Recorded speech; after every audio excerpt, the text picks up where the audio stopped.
आणि आता वळूयात अन्य काही बातम्यांकडे। लोकसभा निवडणुकीचा निकाल लागायला अद्याप साधारण 7-8 दिवसांचा कालावधी बाकी आहे। अशातच डॉक्टर श्रीकांत शिंदे आणि राहुल शेवाळे या दोघांच्याही विजयाचा दावा करणारे शुभेच्छांचे बॅनर समोर आले आहेत। मुंबई पुणे एक्सप्रेस वेवर या दोन्ही उमेदवारांना शुभेच्छा देणारे बॅनर लावण्यात आले आहेत। तुषार सोनावणे नावाच्या एका कार्यकर्त्याने हे बॅनर लावले आहेत। निकालाच्या आधीच लावण्यात आलेल्या बॅनरमुळे सध्या जोरदार चर्चा सुरू झाली आहे। राहुल जोरी आपले प्रतिनिधी आपल्यासोबत जोडले गेलेत। राहुल, कुठल्या कार्यकर्त्याने हा बॅनर लावलाय आणि तोही मुंबई पुणे एक्सप्रेस वेवर, काय गणित आहे? मिलिंद, 2 दिवस फक्त मतदानाला झालेले आहेत आणि जवळपास 15 दिवस आधीच 2 खासदारांच्या शुभेच्छांचं बॅनर हे मुंबई पुणे एक्सप्रेस वेवर सगळ्यांचं लक्ष वेधून घेते। आपल्या सगळ्यांना माहिती आहे 4 जूनला निकाल लागणार आहे।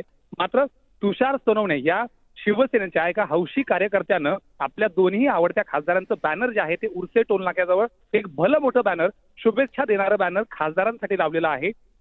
इकडे राहुल शेवाळे तर दुसरीकडे डॉक्टर श्रीकांत शिंदे या दोघांचाही विजय निश्चित असल्याचा विश्वास या निमित्तानं व्यक्त करत हे जे बॅनर्स लावलेले आहेत मुंबई पुणे एक्सप्रेस वेवर ते सगळीकडे चर्चेचा विषय ठरतोय। आपल्याला माहिती आहे की उर्से टोल नाका, वाहतूक बघितली, सगळ्या गोष्टी बघितल्या आणि अगदी लक्ष वेधून घेणारं बॅनर्स बघितले तर याची सगळीकडे जोरदार चर्चा पाहायला मिळते आहे। स्थानिक कार्यकर्ते राहुल शेवाळे यांचे जवळचे मानले जाणारे तुषार सोनवणे यांनी लावलेले हे कार्यकर्ते ज्या पद्धतीने बॅनर्स आहेत ठिकठिकाणी याची चर्चा होताना दिसते। मिलिंद, बर, राहुल, तुर्तास धन्यवाद या सगळ्या माहितीबद्दल।